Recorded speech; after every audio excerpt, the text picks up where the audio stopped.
कि मैं आज आपको क्लास 10th व 12th में रस आते हैं, रस छंद अलंकार आपके हिंदी विषय में और बहुत आसानी से आप लिख सकते हो और अधिक से अधिक नंबर पा सकते हो। इसलिए आप मेरे साथ रस को याद कीजिएगा। क्लास 10th में 2 रस आते हैं, एक हास रस और दूसरा करुण रस। देखिएगा, मेरे साथ याद कीजिएगा रस। देखिएगा, हास रस किसे कहते हैं? हास रस किसे कहते हैं?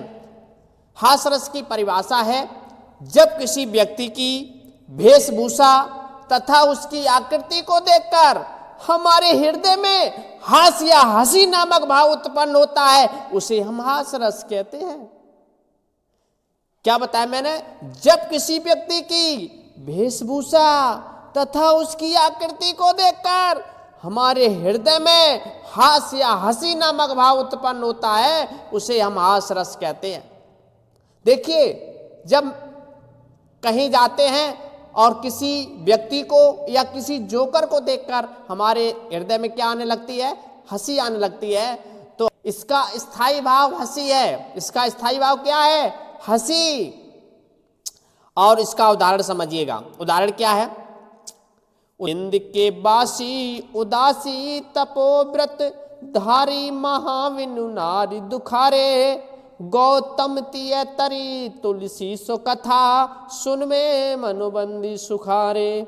हाय हाय शिला सब चंद्रमुखी पर से पद मंजिल कंज तिहारे कीनी भली रघुनायक जो करुणा करे कानन के पगुधारे।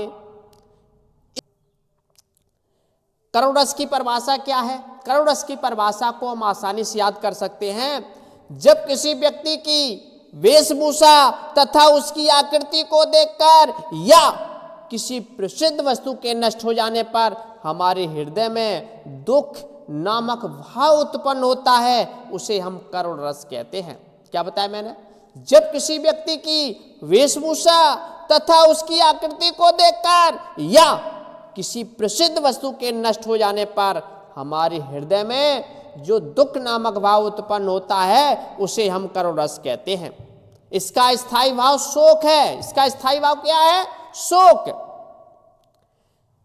उदाहरण समझ सकते हैं। मणि खोए भुजंग सी जननी, मणि खोए भुजंग सी जननी फनसा पटक रही थी शीस, अंधी आज बनाकर मुझको किया न्याय तुमने जगदीश। आपके 2 नंबर के रस आते हैं। क्लास 10th में 2 याद कर लीजिए, इसी में से कोई ना कोई एक मिल जाएगा।